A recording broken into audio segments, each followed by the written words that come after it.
After a while, the camera guy, he was like, it's unethical to film more because now everybody's getting really drunk here. So then he decided to not film anymore, and then the night was long. and then that's when it really got crazy. Yeah, actually. Welcome to Bitch Talk. I'm your host, Erin. And I'm co-host Ange, aka Captain Party. And for more than 11 years, the show has celebrated underrepresented voices in pop culture and beyond. But not in the snore kind of way, which is why our listeners and followers have graciously voted us Best of the Bay, Best Podcast on 48 Hills for 3 years in a row. Three-peat, bitches. If you like what you hear, follow us on Instagram and check out our website, Bitch Talk Podcast, and rate us wherever you listen to podcasts. We're begging you to judge us. When does that ever happen? Oh, you're not going to say anything? Oh, what'd I say? Yeah. Yeah. Okay, on that note, on with the show. Clink. Welcome back to Slamdance 2025. Today we're bringing you 2 films with stories about families. The first one is a feature narrative called BANR, and the second one is a short film called Project Dad. Enjoy. Hello, Bitch Talkers. We're at Slamdance 2025, and we are talking about the film BANR, BANR, and we are with our director, who I'm going to have introduce herself and also the film to our audience. So can you go ahead and introduce yourself? Yeah, sure. Hi, everyone. I'm Erica Xiaohou. I'm a writer, director, actor, editor, and a producer in film BANR. BANR is a difficult name, I know, in North America because just a pronunciation with a Chinese name. Chinese name is the life partner or life companies, but also including lover. Yeah, so. And then can you describe the film to our audience? What is the film about? This film is around Alzheimer's disease, and the elderly couple love and been each other for 40 years, and they were struggling with the memory and the realities. Yeah, Erica, I really, really love this film so much. I have to say, it reminded me of my parents, who they both have since passed away, but they were together for 56 years. Wow. And yeah, and whenever I see an older Asian couple, it just makes me miss them so much. And I think that your film does a beautiful job of, like, when I see an older Asian couple, it makes me think of my parents. They're not the same people, of course, but the feelings that I see, the gestures, those are all the same. And I feel like that's how your film portrays Alzheimer's. Like, maybe the details you don't remember, but the feelings you are always remain. So can you sort of talk about that? Yeah, that's why I choose this topic. I read this script during the pandemic, and my grandma passed away during the pandemic, and my grandma living nursing home over 10 years. She can remember anything, even if she ate or not.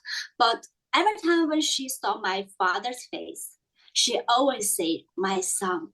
So I truly believe that's the power of love. So maybe disease can destroy our physical body and the brain, but can't destroy our love. Erica, can you expand on like the themes throughout the film and the sounds and the imagery, specifically the ping pong sound, like, is the through line? And of course the pets, the dog and the fish. Of course, the dog is a whole other conversation.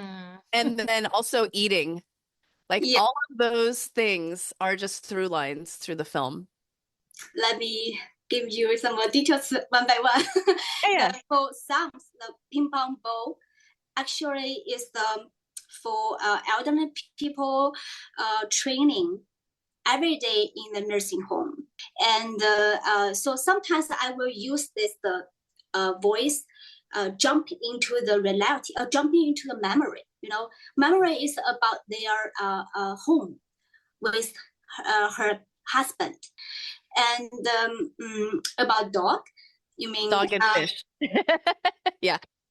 actually, the dog was the last minute addition that I designed on the wild scouting location. I actually dropped him. You adopted the dog? Yeah. I want that dog. You know, yeah, before he was 5 months ago, and he had been wandering outside and often starving and getting bitten. So even after being taken, you can still see the loneliness and the insecurity in his eyes. So even after being taken, you can see the whole family, father, mother, daughter, and even the dog. You can see everyone feel loneliness and going for love.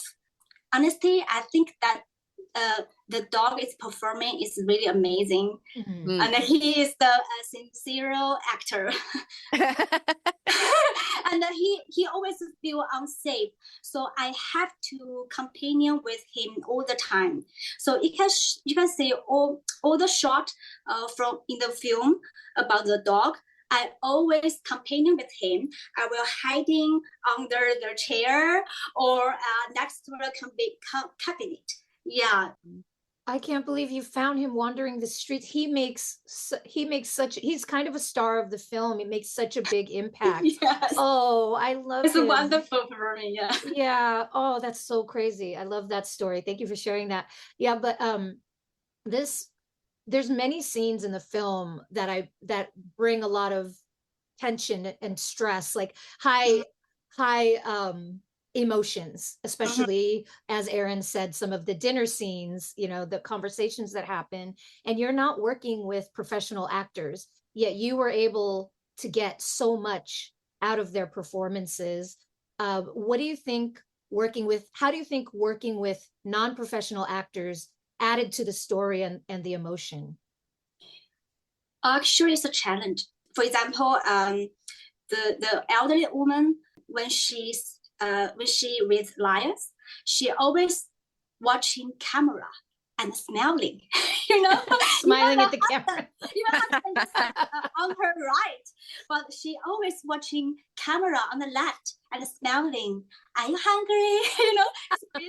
And I have to give her guide step by step, like watching your husband and confusing and thinking and then asking, are you hungry? Yeah, just step by step. And I remember one time the husband resting on the chair, and I asked wife walk close to him, and I say, watching your husband and lower your body, watching again, and then slap him. And husband, surprise! They both no idea what the next happened because I didn't tell them beforehand. And then my elderly men have their own technique. He asking drinking baijiu. You know that is the Chinese that's like a whiskey, but like a whiskey. Oh, yeah, no, that but helps. much stronger. Oh. So when some hot pot things, hot pot scene, exactly. He drinking baijiu a lot, and so I accompany with him with in the hot pot things. So I feel a little bit dizzy, and my cinematographer say my eyes look like dreaming. I was like a drunker. Yeah. But it really works for him. And I can remember for the shoot video for his wife. After drinking, I never require he to crying, but in the end, he crying and he shouting "Mama," like mother. His mother is passed away, but before that, he take caring his mother over 10 years, and his mother also is with Alzheimer's disease. So he feel painful, and he told me most midnight, his mother always want to go outside to looking for her husband. But during the day, seems like his mother no recognize, oh, maybe my husband is passed away, but they never discuss this topic.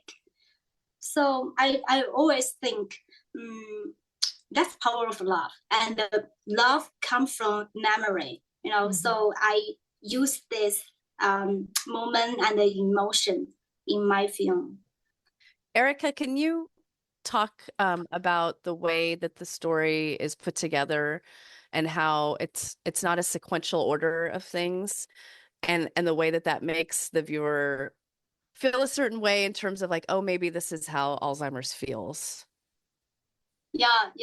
When I script, I just follow the time order to telling the story, because the non-professional actor need to know what exactly and totally about this story, the love story. So I will follow the time, but only I and my cinematographer knows.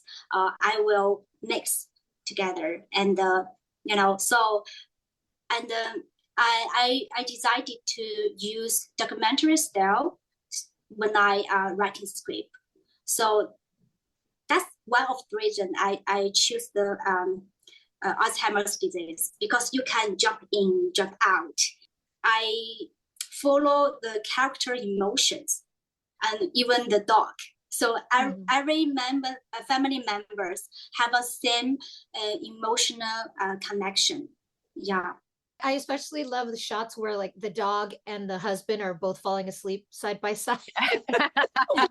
So cute. The dog, the dog is the first day I shot. It's about the sleep, falling asleep.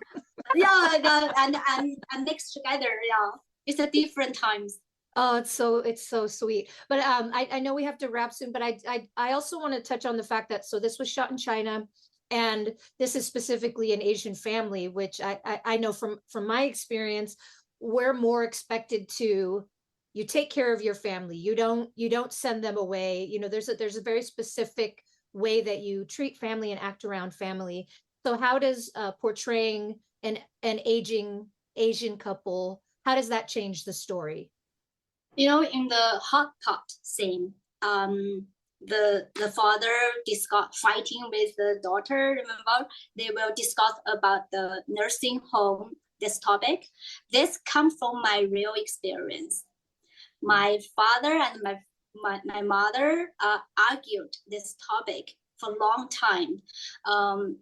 My father refused to send my grandmother to the nursing home, but then my mother is totally for it. So after that, my father asked my thought. I say, I know you love my grandmother. Also, I love her too. But I think that for the elderly people stay at home alone, it's very unsafe and loneliness.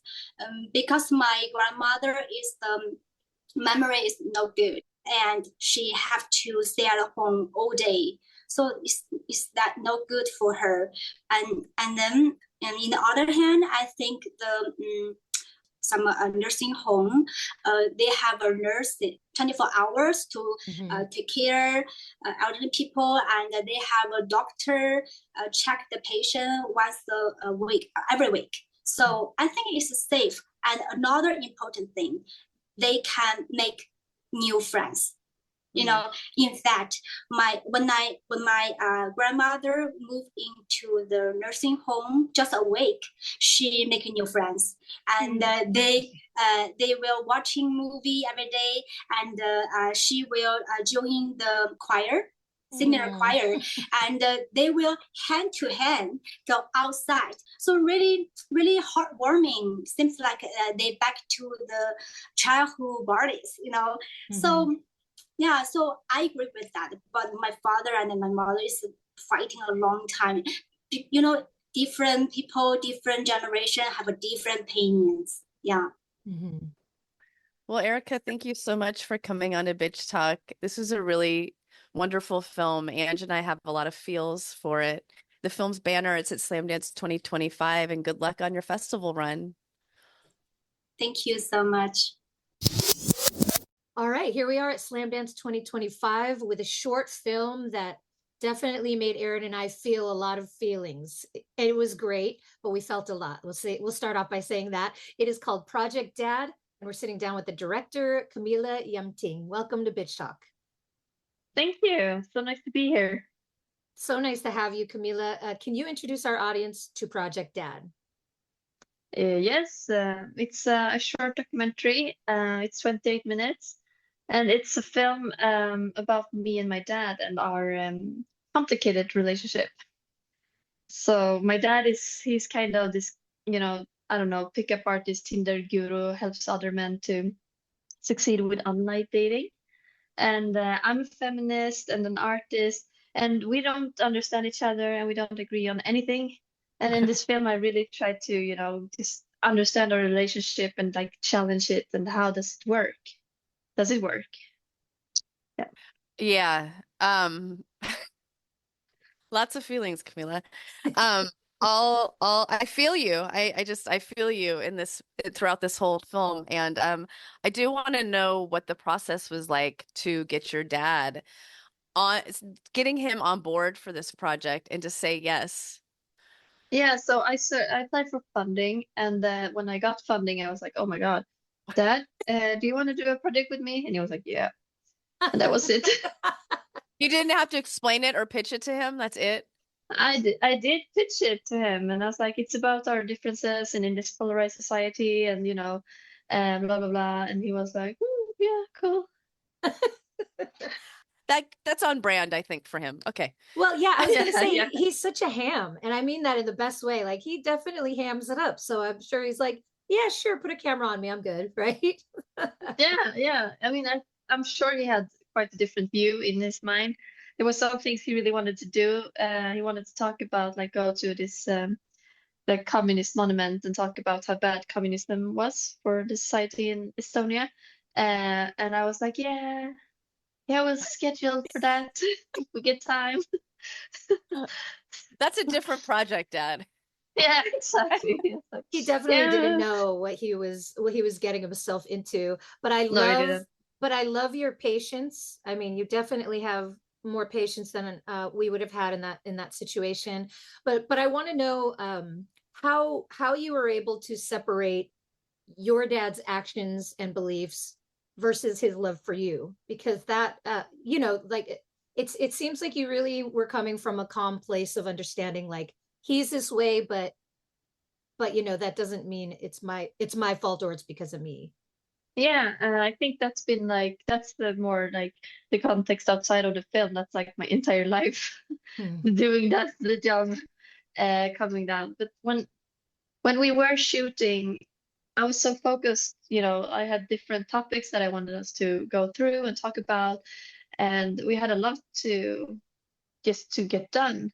So I was also focused on the film. So I think it really helped me to have like a bigger cause, not just going in there as just a daughter trying to understand her father, but also like a filmmaker trying to make this an interesting film. Mhm. So I really think that's kind of key for me, not freaking out more than I did. Speaking of freaking out, I'm not going to blow the entire scene for everyone, but you sitting with your father, and were they his friends or your family, or No, that's his friends. those are his friends, and the Yeah. conversation around feminism. Can you talk specifically about that scene and how you went about how you went about being not only in it, but being a part of the conversation? Yeah, so that was intense night. So it was me and my dad's two friends, and they wanted to be in the film, and I was like, that could be fun.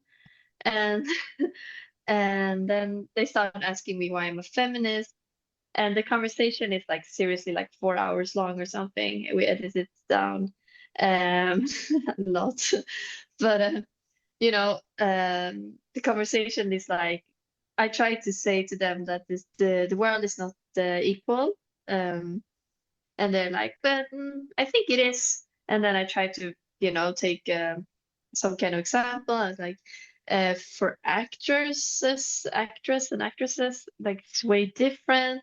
A man can have a big part for his entire life, and a female woman's career is ending when she's 30.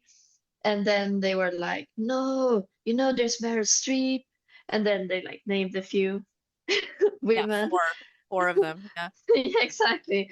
And yeah, and that was like the conversation. It was just going around. No matter what I said, it just shut it down.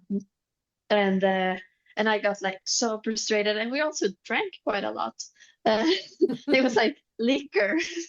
So yeah, so it was after a while, the camera guy, he was like, I don't feel he was also a guy, which was really good because for the scene, not for me, but for the dude vibe in the room. They didn't mind him being there. Yeah, but he was like, it's unethical to film more because now everybody's getting really drunk here. So then he decided to not film anymore, and then the night was long. And then that's when it really got crazy. Yeah, actually. Was there any understanding after the long night of drinking from them or a follow-up? No. Oh, okay. Yeah. Go ahead, Ange. Well, okay, so there is some sort of arc or some sort of something. I don't want to give it away that happens between you and your dad. That is beautiful, and you do see the real love that's there. But I'm curious to hear what his reaction was to watching the film for the first time, and how has your relationship evolved since post the film. I mean, I sent him like screeners along the way. So he's been talking. I mean, I don't really think he's been totally honest with me when he told me a lot of things afterwards. He was like, once he wrote this long message to me and he was gonna send, and then he just deleted it. And then he was like, go ahead. So he's been really like giving me the opportunity to make the film I want to do. Um, and afterwards, I think actually in the beginning, I felt like nothing changed. I was like, and that was also, in the ending, I want to just make sure that, some things doesn't change. And I don't want to romanticize just making a film and everything is bam, perfect. Um, but now, like now it's been distributing for a year, and he's been seeing it in festivals with me, and we had a Q&A together, and now I really feel like the topics is like it's all in the surface, it's in the open air. We know that we don't get along, and then we know that we are similar, and now we are like treating our relationship more accordingly to that. I know the title and the film is the title's Project Dad, but are there things that out of this process that you learned about yourself as well, and how these conversations go, and maybe different ways to handle the conversation? Yeah, I mean, we had like 40 hours of material, and I was like editing it myself in the beginning. So I've been watching myself a lot and how I react, and how I laugh a lot just to make, the vibe good, even though it's like not good. So yeah, I learned a lot about myself, and I think I learned that, relationships can be difficult, and maybe that's just the way they are. Mm. Yeah. Yeah, we do have to wrap, but I have one more question. Are you now worried that maybe your dad is going to use this short film to prove to women on Tinder that he's a feminist? Like now he's going to use it in his dating arsenal? No, he won't say he's a feminist. That would be like the worst insult you could imagine, calling himself a feminist.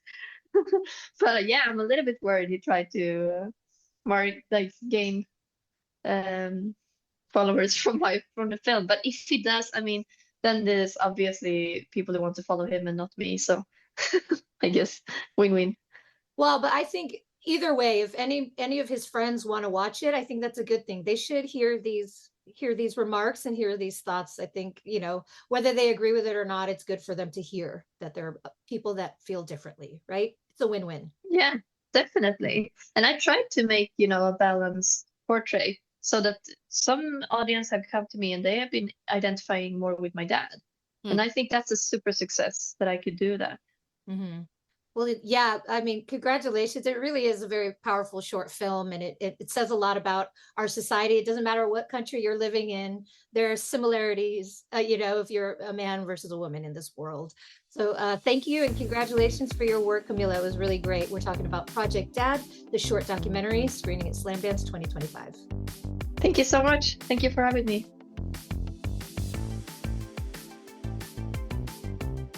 Thanks for joining us on today's show. You can find more information about this episode in our show notes.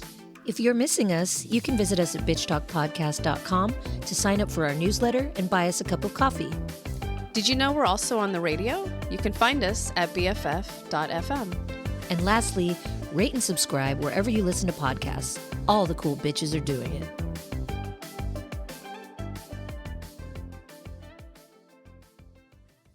This podcast is a proud member of the BFF.FM podcast network.